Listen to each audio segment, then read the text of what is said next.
Pemandangan dari pergunungan bersalju yang berada di negara Georgia. Tidak lama, scene langsung beralih lagi kepada sepasang kekasih bernama Mia dan Max yang berencana untuk liburan panjang. Sembari menikmati suasana bersalju, mereka juga berniat untuk berseluncur pada esok hari. Kebetulan, selama berada di wilayah ini, mereka pun akan menginap di sebuah hotel terdekat yang harganya sendiri tidaklah terlalu mahal.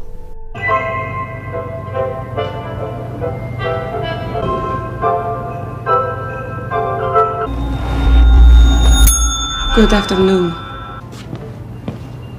What's the name for your residence? Oh, bragging already? Nah, if anything, you're the impress. He's been going on about it.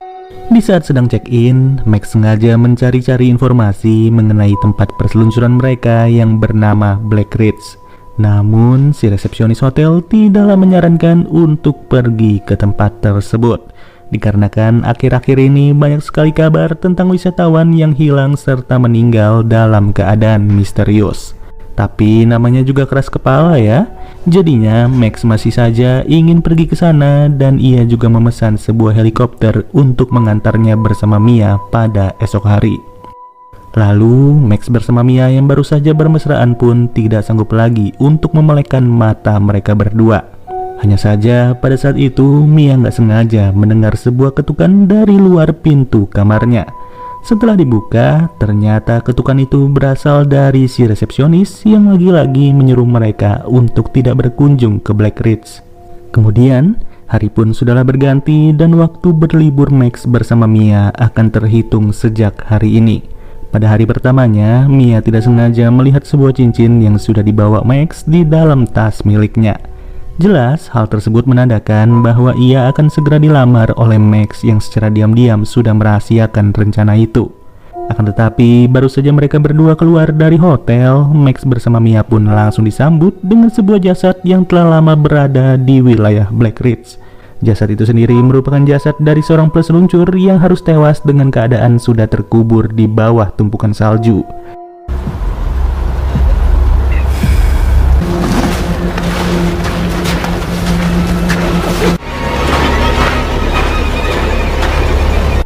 Belum diketahui pasti apa penyebabnya, tapi yang jelas mereka berdua pun diperingatkan untuk selalu hati-hati apabila berada di wilayah Black Ridge.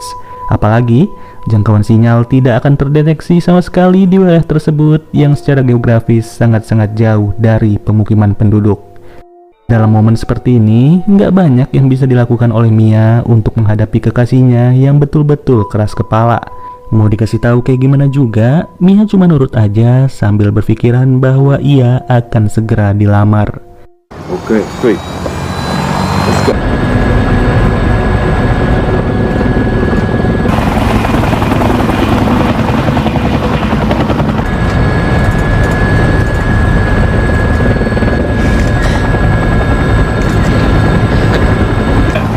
That's the Black Ridge on the left. Singkat waktu, sepasang kekasih itu pun sudahlah diantar ke wilayah Black Ridge yang pada saat ini tidak lagi dikunjungi oleh para peseluncur. Lain halnya dengan Max dan juga Mia yang langsung aja meluncur dengan begitu semangat. Tidak peduli lagi mau ada berapa mayat yang terkubur di bawah tumpukan salju, mereka berdua terus-terusan melaju sampai menerobos lebatnya kabut yang berada di lereng gunung. Yang celakanya, dalam keadaan seperti inilah, Mia mulai dikejar oleh seseorang serta sengaja ditabrak dari belakang. Alhasil, Mia yang baru terbangun dari pingsannya pun harus menyadari bahwa sang kekasih tidak lagi berada di tempat yang sama. Udah diteriakin sekencang mungkin, tetap saja Mia tidak mendapatkan sautan dari Max yang sudah hilang secara misterius. Tidak ada sinyal, tidak ada bantuan, dan juga tidak ada siapapun, membuat Mia harus terus berjalan sambil menyusuri pegunungan salju yang begitu dingin. Kemudian, tidak jauh dari lokasinya terjatuh, Mia pun gak sengaja melihat keberadaan Max yang sedang berdiri di ujung sana. Secara perlahan namun pasti, ia terus-terusan memanggil nama kekasihnya yang hanya mampu berdiri tanpa mengeluarkan suara sama sekali. Max? This is not funny. Are you okay? Dan ternyata, keberadaan Max hanyalah sebuah pancingan bagi Mia sendiri yang terus berusaha untuk mengejar si sosok misterius.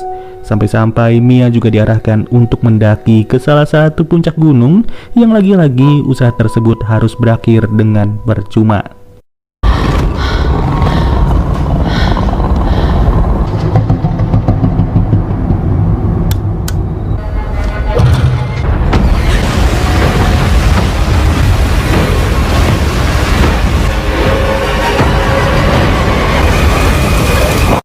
Tidak sampai di situ, Mia yang masih berada di bawah tumpukan salju pun harus mendapati lagi sebuah cobaan. Lebih tepatnya, si sosok misterius itu sengaja untuk terus menancapkan besi tajam secara berulang demi memastikan kalau korbannya sudah tewas secara mengenaskan. Beruntung, Mia berhasil selamat dari aksi tersebut yang berujung ia pun mulai ditolong oleh seseorang. Kalau dilihat-lihat sih, orang yang menolong Mia ternyata merupakan seorang pria tua yang dimana pria tua itu langsung berkata kalau Mia seharusnya tidak pergi ke wilayah ini. Tapi ya mau bagaimana lagi, nasi sudah menjadi bubur dan Mia sendiri masih berkeinginan untuk mencari jejak Max alias kekasihnya. Dari malam itulah, waktu pun berlalu dengan cepat yang kini Mia harus menempuh lagi sebuah perjalanan panjang. Namun anehnya, keberadaan si pria tua sama sekali tidak terlihat walaupun sudah dicari ke sana kemari.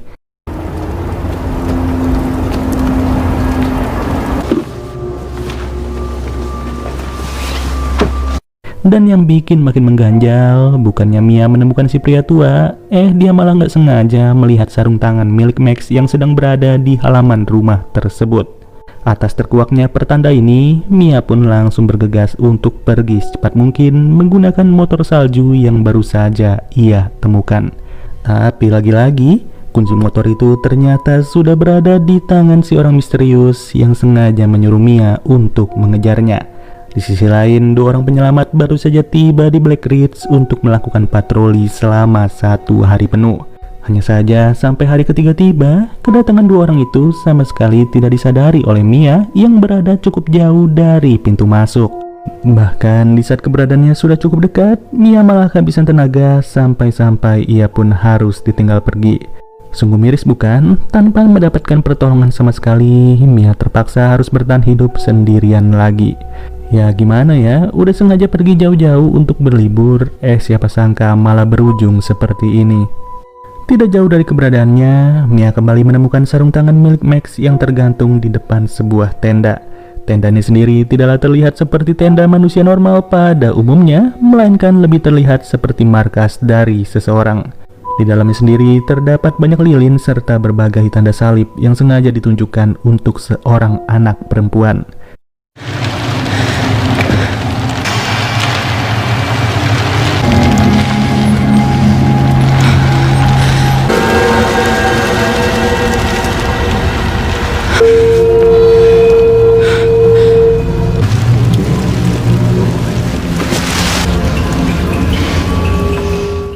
Dan ketika dimasuki lagi lebih dalam, betapa terkejutnya Mia setelah ia melihat keberadaan si pria tua yang sedang tergantung lemas dengan mulut yang dipenuhi darah. Seketika itu juga, pria itu langsung menyuruh Mia untuk berlari sekencang mungkin demi menghindar dari kejaran sosok tersebut.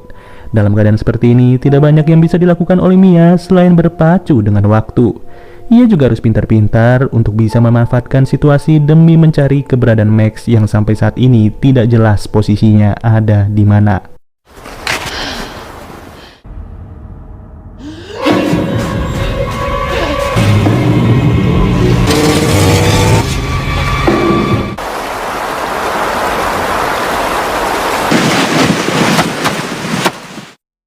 Lalu, untuk pertama kalinya, Mia pun berhasil menemukan keberadaan sebuah sungai yang bisa ia gunakan untuk memperlambat gerak dari si sosok misterius. Yang seperti kita tahu, sosok itu selalu menggunakan motor saljunya demi bisa berpindah tempat dari tempat yang satu ke tempat yang lain.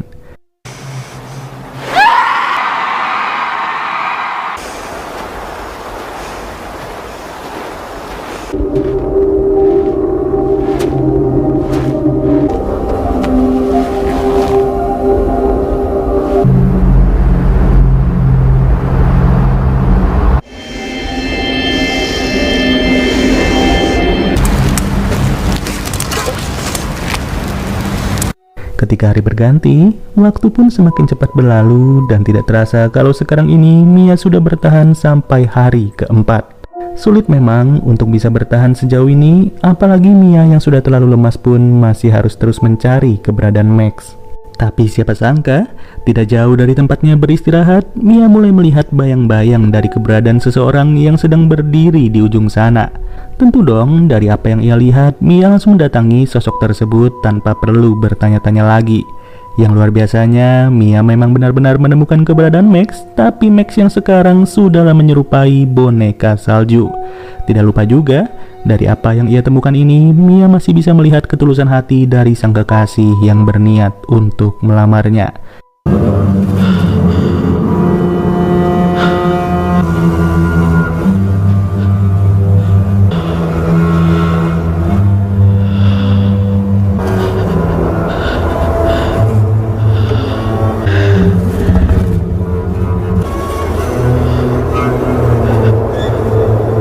Think I'm ready for everything.